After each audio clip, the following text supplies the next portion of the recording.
Brought to you by Penguin.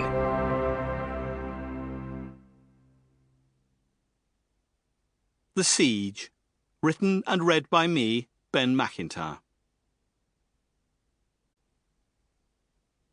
Preface. This is a true story of people thrust into a dangerous situation they could not control. A group of strangers who suddenly found themselves captive and besieged. As always in such circumstances, individuals reacted differently. With courage, cowardice, resilience, terror, desperation, or humour. Even the perpetrators were swept along by events in ways they did not anticipate or fully understand. The Iranian embassy siege gripped the world and immediately entered national mythology in Britain. For millions, it became a historical watershed, a "where were you when it happened" moment, like the JFK assassination or 9/11. Via the new miracle of live television news, the drama was played out on screens in homes up and down the country, day by day, hour by hour, minute by minute. The first ever hostage crisis to be relayed in real time, it marked a turning point in the relationship between breaking news and the viewing public. Like most legends, the episode was presented afterwards as a straightforward morality tale of military daring, civilian bravery, patient police work, and wicked foreign terrorists bent on mayhem. But the siege was more complicated than that, and much more extraordinary. This is not a simple black and white moral fable in which the righteous triumph and the losers meet their just deserts.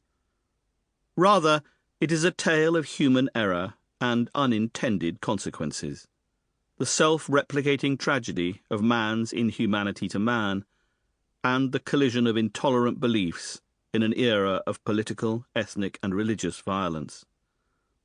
The underlying forces that produced the crisis in London more than 40 years ago still agonise and destabilise our world, from Gaza to Iran to Ukraine. Britain had never before faced an international hostage-taking incident on this scale, and the siege changed forever the way terrorism was perceived and dealt with. Everyone involved was tested to a limit invisible to them at the time. Hostages, gunmen, police, journalists, politicians and the SAS. None knew how the story would end.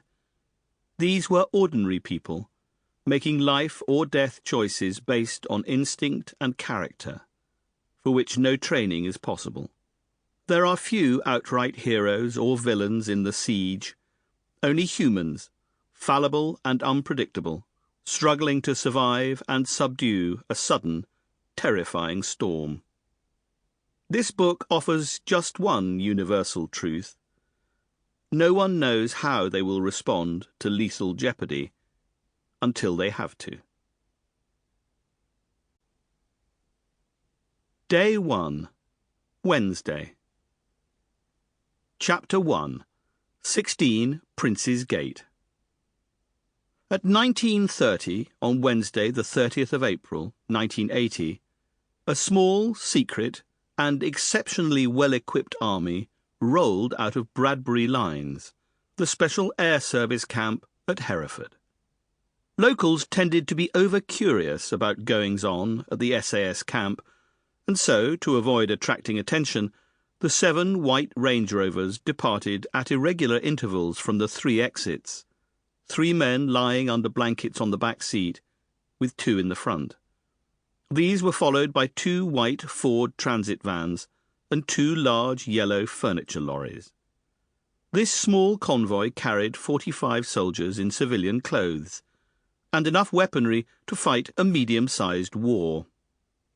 Each man had a green holdall packed with his personal weapons and kit, a submachine gun with 4 30-round magazines, a 9mm semi-automatic pistol with 2 spare rounds of ammunition, a respirator, gloves, a balaclava helmet. Sample complete. Ready to continue?